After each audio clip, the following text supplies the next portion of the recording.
How do the Kansas City Chiefs keep getting away with this? So we're going to be going through that and 3 other stories in today's video. So make sure to like this video, and if you want more Kansas City Chiefs news content like this, make sure to subscribe to the channel by hitting that red button down below. The first story is Kansas City Chiefs are potentially adding veteran wide receiver Marquez Callaway. The Kansas City Chiefs defeated the Miami Dolphins in Week 9, even putting together a pair of truly impressive scoring drives in the first half of play. With that said, the rest of the game did nothing to ease any concerns about the team's wide receiver group. Through 9 games, Kansas City has yet to get its wideout room completely sorted out. Rookie Rashee Rice and veteran Justin Watson can be mostly relied on as solid contributors, but in an ideal world, they're depth pieces behind a #1 target. That isn't the Chiefs' reality, however, and no one behind them has been able to step up yet. General Manager Brett Veach chose to stand pat at the trade deadline, signaling that he's confident in the current group getting on track. Are there any free agents that could help? According to Bleacher Report, there is one man who makes sense. In an article highlighting every roster's biggest weakness at the halfway point of the 2023 campaign, Kansas City was urged to add 4th-year receiver Marquez Callaway into the fold. Here's the logic behind it. The Chiefs let the trade deadline come and go without adding a wide receiver. They are still one of the best teams in the league, but they might come to regret that. Sky Moore, Kadarius Toney, Justin Watson, and Richie James all made appearances on the Chiefs' injury report last week with various ailments. Marquez Callaway is one of the best free agent options available. The 26-year-old had a strong 2021 campaign, which included 698 yards and 6 touchdowns. He's at least worth a look for a team that needs receiver options.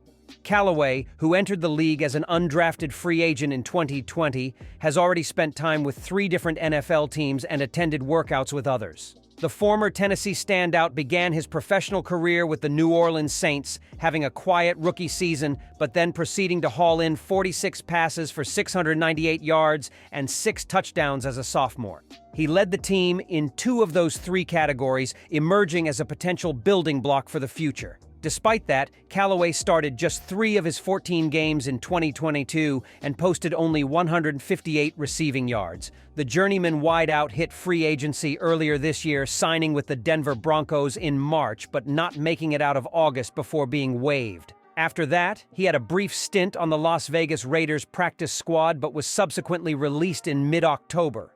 Would it make sense for Callaway to return to the AFC West and sign with the Chiefs? That answer is likely a no. There's no discounting what Callaway accomplished 2 seasons ago, as he averaged 1.53 yards per route run and looked to be a promising player. There's also no denying his age and athletic profile. If the Chiefs were in the early or middle stages of their offseason, this would be a different conversation. In that scenario, pursuing a player like Callaway would be just fine. The Chiefs aren't in the offseason, though, and the bye week doesn't present enough time for someone on the fringe to come in, learn the offense, and make an impact as the team pursues a championship. That, combined with the number of cooks the Chiefs already have in the kitchen, makes it a difficult sell. Callaway deserves another shot somewhere, but for the rest of this season, that place probably shouldn't be Kansas City. The Kansas City Chiefs are among the most dominant teams in the NFL and are pacing to take the top seed in the AFC playoffs through Week 9. While the team's early success in 2023 hardly guarantees that it will earn the coveted playoff bye week in January, the fact that Kansas City controls its own destiny at this point in the season gives the Chiefs a massive advantage over opponents in the AFC. Kansas City will have to win some extremely challenging games after their Week 10 bye to stay in their current position, but if recent history is any indication, the Chiefs should be expected to pull out scrappy victories with regularity through the end of the season. Another #1 seed in the playoffs could help catapult Kansas City to another Super Bowl berth. So it is imperative for the Chiefs to stay the course and continue churning out wins as the 2023 regular season nears its conclusion. The second story is Patrick Mahomes promises to keep working through struggles. Compared with the rest of the NFL, the Kansas City Chiefs offense is still an impressive unit. Those who've been watching know something is wrong. Ever since the first game of the season, Chiefs Kingdom has been searching for the answers for an offense that has stalled and sputtered as often as it scored. The reasons are many, and the layers all run together.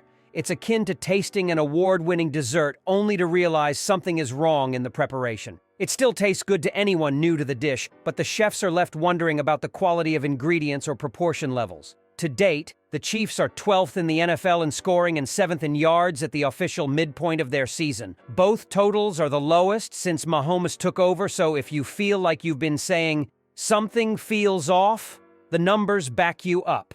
Not that you already couldn't tell from what you've watched on the field. From the beginning of the season, the Chiefs called the oddest plays in short yardage situations, the receivers have dropped a disproportional number of passes, and Mahomes himself has turned the ball over way too much.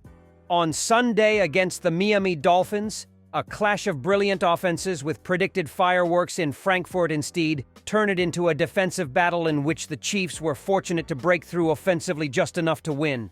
It also helped that Trent McDuffie, Mike Edwards, and Brian Cook combined on a scoop and score for a defensive TD. In Week 9, the Chiefs' offense scored only 14 points. They also converted only 3 of 12 third down opportunities. A week prior, they managed 3 field goals in a road loss to the Denver Broncos. At this point, it's no secret that everyone needs to elevate their game, and that was the message from Patrick Mahomes after the game to the media.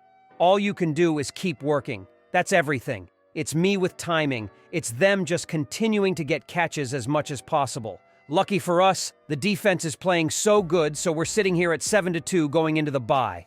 But we can get a lot better as an offense. I think if the offense gets to where I think it can be, we'll be a hard team to beat, said Mahomes. Those are heartening words for the Chiefs at this point, and while it might be all talk, the truth is that Mahomes' legacy speaks for itself. Not only are there still Hall of Famers at the center of this offense, but the pass catchers involved all lean toward inexperienced and young than not. While some players aren't blossoming as hoped, the potential is still definitely there. What Chiefs Kingdom can trust is that Mahomes and company will put in the work to figure out what's wrong and should serve up a familiar recipe once again. In the meantime, an elite defense will still be in place to carry the team forward toward their goals of repeating as Super Bowl champs for the 3rd time in 5 seasons. The Kansas City Chiefs rekindled their winning momentum on Sunday, securing a 21-14 victory over the high-flying Miami Dolphins in Frankfurt, Germany. This impressive win improved the team's record to a formidable 7-2, positioning it at the top of the AFC as it entered its bye week.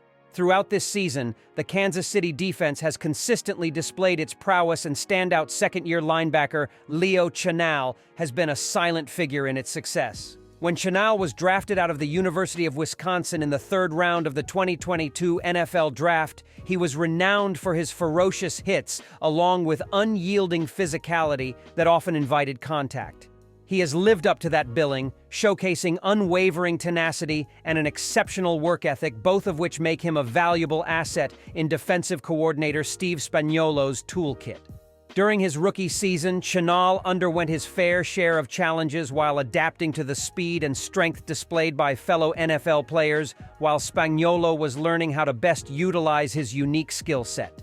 During his debut season, Chenal appeared in all 17 games, starting in 8 of them, registering 35 tackles, a sack, and 3 quarterback hits. In the first 9 games of the 2023 season, Chenal has shown remarkable growth.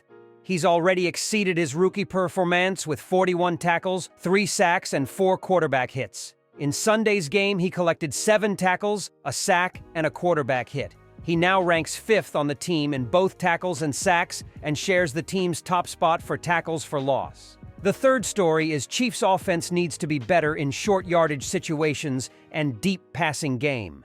Several members of the Kansas City Chiefs offense expressed their frustration Sunday when they failed at their last significant play of their win over the Miami Dolphins. One by one, the players were demonstrative in their instant reactions. Center Creed Humphrey sprinted off the field, quickly took off his helmet, and screamed. Quarterback Patrick Mahomes slumped his shoulders, his head bowed when he saw punter Tommy Townsend jogging onto the field. 2 Dolphins defenders celebrated while Chiefs tight end Travis Kelce looked at the video board, his anger evident when he realized Mahomes had no open receivers, including him. Coach Andy Reid, as he often does, didn't show much emotion. but even Reed knows the Chiefs' production in short yardage plays has been disappointing. Inside the Chiefs' smaller-than-usual locker room at Deutsche Bank Park, Reed, during the postgame celebration, did something unusual. He apologized to his starting offensive lineman. "And offense, you did enough," Reed told them. "We'll get better. We'll get better. O-line, I owe you one, men." The reason for Reed's apology? The Chiefs had an opportunity to finish the game on offense by keeping the ball away from the Dolphins with a successful 4-minute drive late in the fourth quarter. However, the Chiefs punted after just 3 plays. Instead of trusting his linemen to generate forward movement at the line of scrimmage with a simple running play on a 3rd and 1 snap, Reed called a play that required Mahomes to pass.